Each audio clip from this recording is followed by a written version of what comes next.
Selamat pagi, salam kenal. Saya Justin Pradipta, dosen dari Program Studi Teknik Fisika Fakultas Teknologi Industri ITB.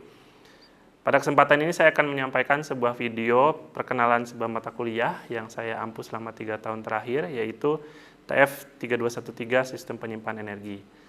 Mata kuliah ini merupakan mata kuliah tingkat 3 dengan bobot 3 SKS yang membahas konsep dan teknologi penyimpanan energi pada sistem energi modern. Nah, mahasiswa akan mempelajari metode penyimpanan energi seperti energi mekanik, elektrokimia, dan termal beserta aplikasinya. Pada akhirnya, mahasiswa akan dibekali kemampuan analisis dan desain sistem penyimpanan energi yang efisien dan berkelanjutan. Capaian pembelajaran dari mata kuliah ini terdapat 4 ya, sesuai dengan capaian pembelajaran program studi. Yang pertama adalah problem solving.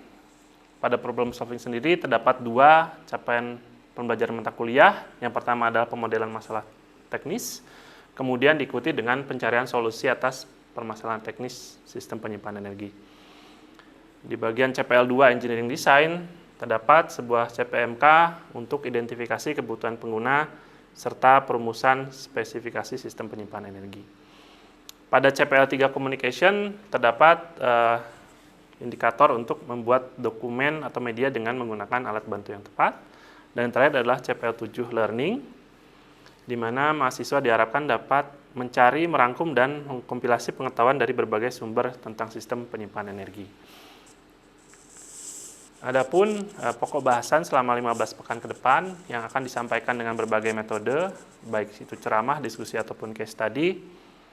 Di pekan-pekan awal kita akan buka dengan pengantar mata kuliah yang berupa tinjauan umum sistem penyimpanan energi, diikuti dengan aplikasi, baik itu mobilitas dan sistem ataupun sistem stasioner. Kemudian diikuti dengan sistem penyimpanan energi berbasis baterai, sistem manajemen baterai, sistem energi hibrida terbarukan, dan juga proses manufaktur dan daur ulang dari baterai. Di tengah-tengah kita akan mengadakan ujian tengah semester. Lalu di paruh kedua kita akan membahas tentang sistem penyimpanan energi yang berbasiskan termal dan juga hidrogen. Lalu pada akhir dari perkuliahan kita akan bahas kaitan sistem penyimpanan energi dengan sistem lain seperti PLTS dan juga kaitannya dengan kegagalan yang dapat terjadi pada baterai. Lalu di 3 pekan terakhir kita akan bahas visi ke depan dari sistem penyimpanan energi seperti teknologi setelah baterai dan juga teknologi lainnya yang akan ada di masa depan. Asesmen pembelajaran terdapat 4 komponen. Yang pertama, ujian tertulis pada ujian tengah semester dengan bobot 35% yang akan mengujikan 2 CPMK, yaitu 1A dan 1B. Kemudian akan ada PR di tengah-tengah semester yang akan mengujikan capaian pembelajaran mata kuliah 1B dan 2A dengan bobot 15%. Lalu, sebagai pengganti ujian akhir semester, kita akan mengadakan 2 laporan ya, dengan bobot masing-masing 25%. Setiap laporan akan dititipi 3 CPMK, yang laporan 1, 1A, 3C, dan 7A, laporan 2 yaitu 2A, 3C, dan 7A. Buku referensi yang digunakan di mata kuliah ini kita menggunakan 4, 2 buku karangan Platt yang berjudul Battery Management System, volume 1 dan 2, yang membahas tentang battery modeling dan equivalent circuit methods. Kemudian 2 buku karangan David De Andrea yang berjudul Lithium Ion Batteries and Application, volume 1 dan 2. Sebagai sumber e-learning kita menggunakan 2. Yang pertama adalah MS Teams. Di sini kita akan menggunakan jalur ini sebagai tempat mengumumkan informasi-informasi yang sifatnya lebih aktual, yang lebih cepat ya. Dapat dicari dengan menggunakan kode TF3213. Dan kita menggunakan juga EduNext sebagai tempat menyimpan bahan perkuliahan seperti handout dan juga tempat-tempat untuk mengumpulkan tugas ya. Dapat dicari dengan kode TF3213 dan khusus untuk mahasiswa yang ingin join kelas ini perlu memasukkan kode enroll ya. Akan disampaikan nanti di kelas.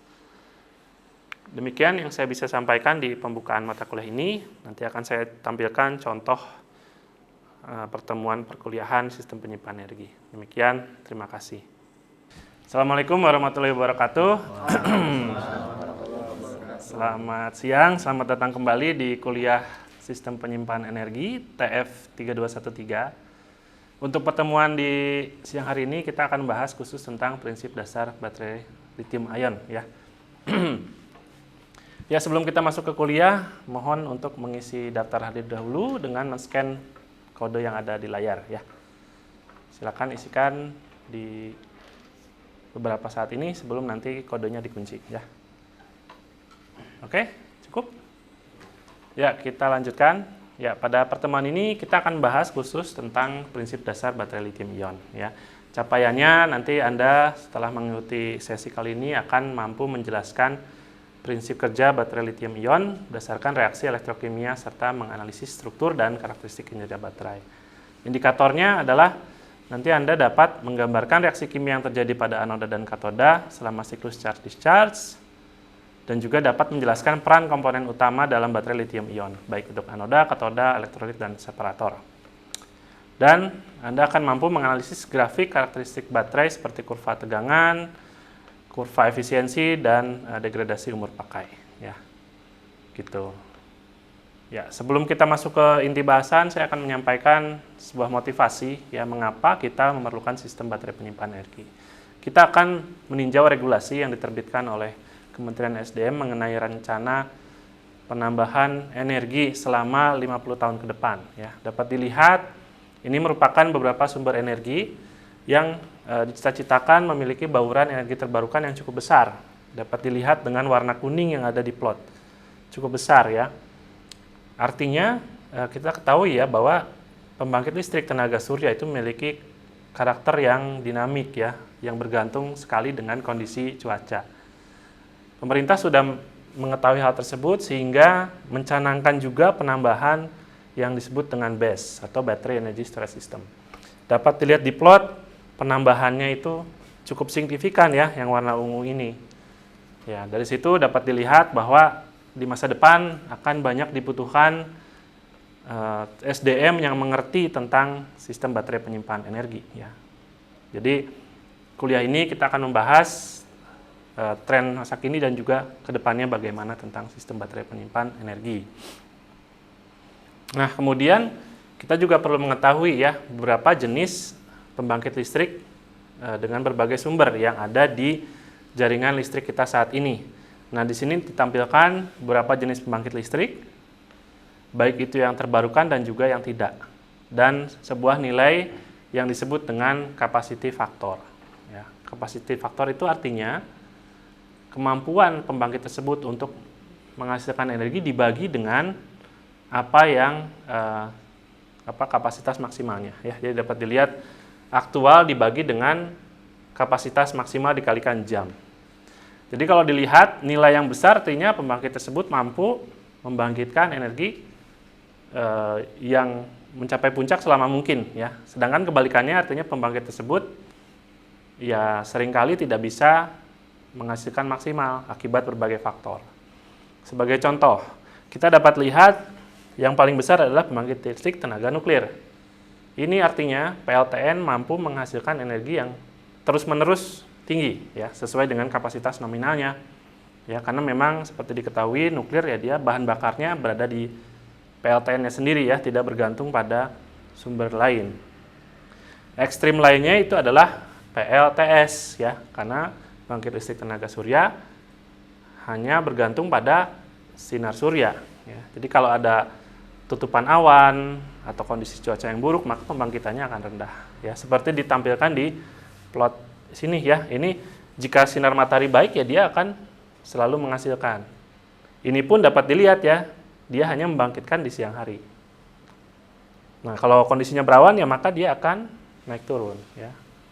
Sehingga capacity faktornya rendah karena dia sangat sekali bergantung terhadap kondisi cuaca. Begitu ya, dan beberapa jenis pembangkit diantaranya. Nah, di sini juga kita perlu memahami sifat dinamis dari pembangkit ya. Pembangkit yang memiliki dinamika tinggi itu adalah pembangkit yang mampu menghasilkan energi puncak secepat-cepatnya ya. Di sini contoh yang ditampilkan adalah pembangkit listrik gas combustion turbine ya. Jadi turbin gas ini mampu menghasilkan energi tinggi sesuai dengan permintaan beban ya. Jadi dapat mengikuti dinamika beban. Kebalikannya, di sini PLTU yang berbahan bakar batu bara itu tidak dapat ya. Dia memerlukan waktu yang sangat lama untuk mencapai daya kapasitasnya. Jadi perlu ramping up yang lama ya. Dan terdapat diantaranya ya seperti hydropower yang menengah ya dinamikanya dan lain sebagainya. Nah, kita akan masuk ke sebuah case study sekarang ya. Di sini disebutkan pernyataan bahwa ternyata perusahaan migas diuntungkan dengan penambahan energi terbarukan, ya, dalam hal ini PLTS. Saya akan angkat contoh di sebuah daerah di California. Di sini ditampilkan di plot sebuah kurva beban dari pukul 0 hingga pukul 24 ya dalam satu hari. Dapat dilihat ya di dini hari aktivitas rendah, kemudian mulai menaik ketika pagi hari dan konstan, dan kemudian naik lagi di sore hari ya.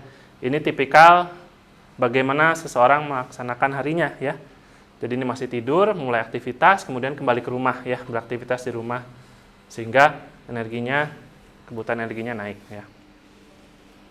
Nah, tapi yang menarik adalah di daerah tersebut adopsi PLTS-nya semakin hari semakin meningkat ya. Jadi yang awalnya 5% naik ke 10%, kemudian 15% hingga akhirnya 20%. Dapat dilihat bahwa terjadi diskon semakin besar ya, diskon yang disebabkan oleh adopsi PLTS ya.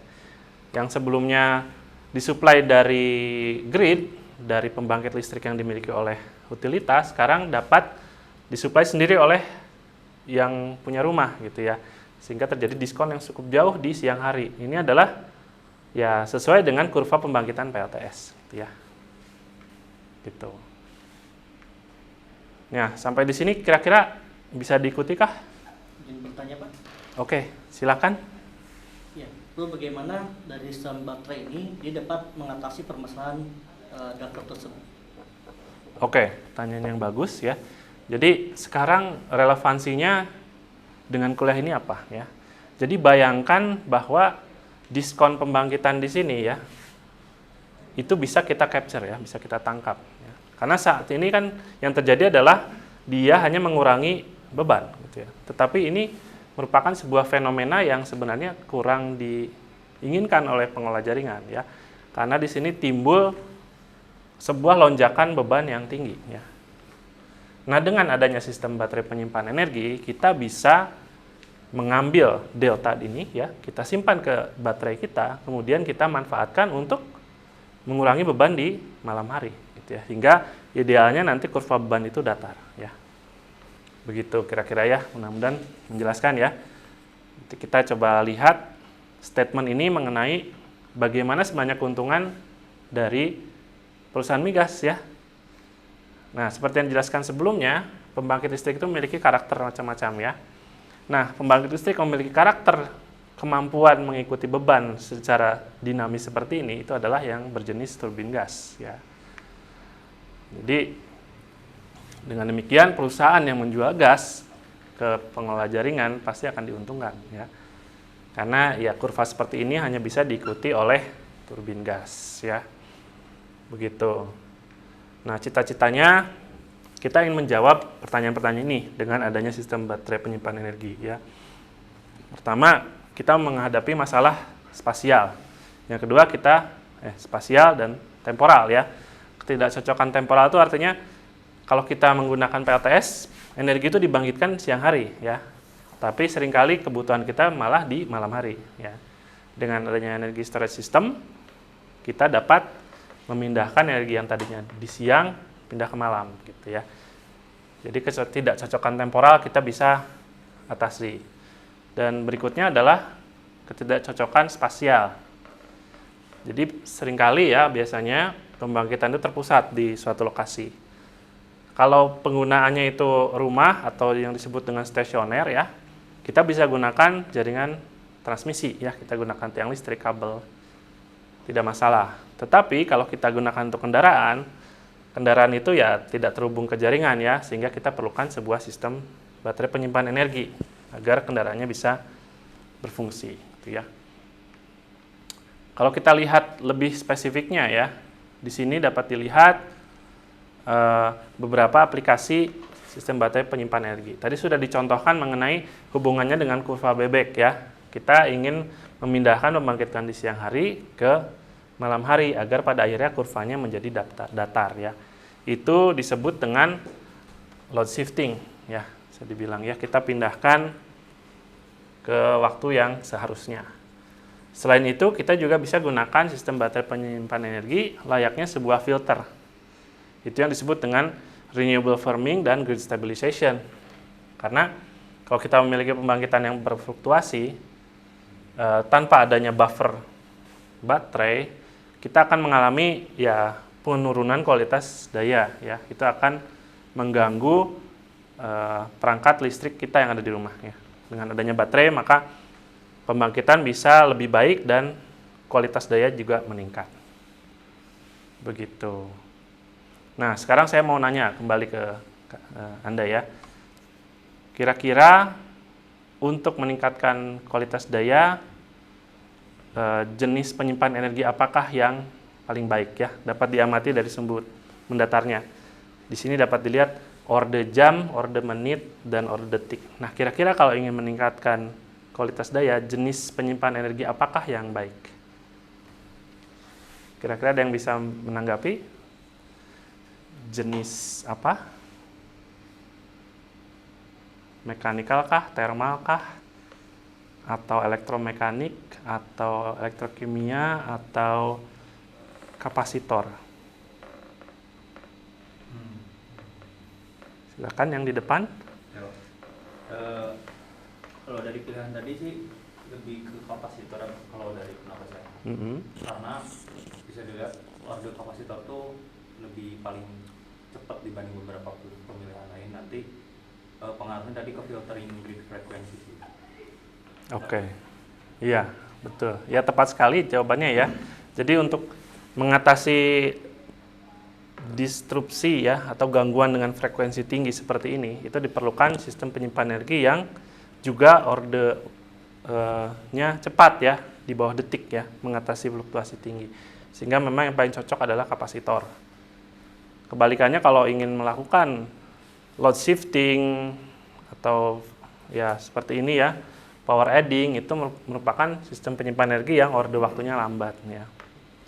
Sebagai contoh misal ya baterai bisa ataupun pump storage ya yang disimpan di bendungan. Oke, berikutnya kita akan membahas mengenai prinsip kerja lithium ion battery secara spesifik di sebuah sel ya. Dapat dilihat di sini sebuah susunan sebuah sel baterai lithium ion itu terdiri dari anoda dan katoda, dan di sini dapat ditampilkan bahwa sel baterai ini terhubung dengan beban ya, diilustrasikan dengan bola lampu. Nah, sebagai cara untuk mempermudah pemahaman, saya akan tunjukkan di sini analogi berupa tandon air ya atau pump storage. Di sini tandon yang atas, ini tandon yang bawah ya. Ini ya kita memanfaatkan energi potensial ya yang disimpan oleh fluida yang berada di posisi lebih tinggi ya. Jadi ini energi potensialnya bakal naik kalau dipompa ke atas. Nah, pada awalnya baterai itu harus dicas ya untuk meningkatkan muatannya. Nah, yang terjadi adalah perpindahan muatan dalam bentuk ion lithium positif dari katoda ke anoda. Ini disebut dengan proses charging. Dapat dilihat bahwa ion lithium ini ditransfer dari katoda melalui elektrolit yang berada di tengahnya, hingga akhirnya dia pindah ke katoda ya. Ya, ini layaknya kita sedang memompa air dari tandon yang bawah ke atas ya. Nah, kalau di sini kita ya energinya masuk ke pompa ya. Tapi kalau di baterai ya energinya artinya digunakan untuk mentransfer ion lithium. Nah, sebaliknya bagaimana? Kalau kita ingin memanfaatkan energi yang tersimpan, itu disebut dengan proses discharge ya. Nah, proses discharge ini dapat dilihat ion lithium positif itu berpindah dari anoda ke katoda melalui elektrolit. Nah, di saat yang sama ya ada sirkuit beban yang terhubung ya. Karena ion lithium itu positif, maka yang terlewat di sini ya supaya seimbang ini merupakan elektron ya dengan muatan negatif. Elektron yang mengalir adalah arus ya. Sehingga lampunya menyala. Nah, kalau di sini dapat dilihat ya artinya kita kembalikan fluida yang ada di tandon atas ke bawah, dilalukan melalui Di sini turbin ya, sehingga turbinnya berputar dan energinya bisa kita manfaatkan. Nah, tetapi kalau tadi kan belum lengkap ceritanya. Sebenarnya mungkin saja kalau tidak ada separator, baik ion positif dan negatif itu saling berpindah gitu ya. Itu sebenarnya peristiwa kegagalan. Sebenarnya kalau tidak ada separator, ini akan langsung short circuit sebenarnya. Sehingga untuk menjaga elektron ini tidak menyeberang lewat dalam, maka dibuatlah sebuah material separator yang hanya mengizinkan ion litium positif menyeberang. Jadi elektron dipaksa mengalir lewat luar ya. Nah, jadi analoginya kalau dari antara elektrokimia dan mekanikal ya, pump hidro itu kelas mekanikal ya jenisnya ya. Jadi kalau baterai itu kita mengenal dengan konsep tegangan ya. Tegangan itu adalah ya perbedaan potensial ya. Makanya disebutkan di sini di jenis pump hydro itu adalah head ya. Head itu ya perbedaan potensial ya dari yang atas ke yang bawah gitu. Kalau di baterai kita mengenal dengan istilah muatan ya, charge. Kalau di mekanikal ya kita mengenal istilah seberapa banyak fluida yang tersimpan ya, volume. Kemudian dari segi aliran di baterai kita mengenal dengan elektron yang bergerak ya, atau bisa dibilang dengan arus. Jadi muatan bergerak ya. Di sini kita mengenal dengan fluida yang bergerak atau debit. Gitu kira-kira ya analoginya. Nah, kemudian kita juga mengenal beberapa istilah ya. Jadi perbedaan antara rasio rumah ion di katoda dibanding dengan anoda atau disebut NNP ratio. Ya sebenarnya idealnya begini gitu ya, 1:1. Cuman seringkali ada kejadian di mana ion litium positif ini tidak mau berpindah ya. Jadi setelah di-charge dia berhenti di anoda dan tidak mau kembali ketika di-discharge. Makanya dibuatlah sebuah NP ratio yang tidak simetris gitu ya. Sehingga dapat diperlihatkan ada jenis yang lebih banyak katoda dibanding anoda. Nah, ini artinya mengizinkan terjadi ya peristiwa ion yang tidak mau berpindah gitu ya di sini. Itu kan jadi kita menyediakan rumah untuk yang ya tidak mau pindah gitu ya, stuck gitu istilahnya. Kemudian ada beberapa mekanisme perpindahan ion litium ya. Jadi ada yang disebut dengan ini mekanisme langsung layaknya sebuah jalan tol gitu ya. Jadi dia pindah dari A ke B lewat saja langsung hingga pada akhirnya ke sini. Jadi ini material struktur penyimpanan ionnya gitu ya. Kalau yang ini lebih seperti kereta api gitu ya. Jadi saling berturutan hingga pada akhirnya keluar di titik berikutnya. Nah, ini berhubungan dengan kemampuan si sel tersebut menghantarkan daya sebenarnya atau menyampaikan dayanya. Nah, ini berbagai macam struktur penyimpanan ya. Jadi ada yang berbentuk seperti layaknya baris, ada yang spinel dan juga olivin ya. Ini nanti berkaitan dengan karakter sel seperti high power, high energy dan ya hal seperti itu, dan juga dari dalam hal kemampuan sel tersebut menghadapi kondisi lingkungan ya. Begitu.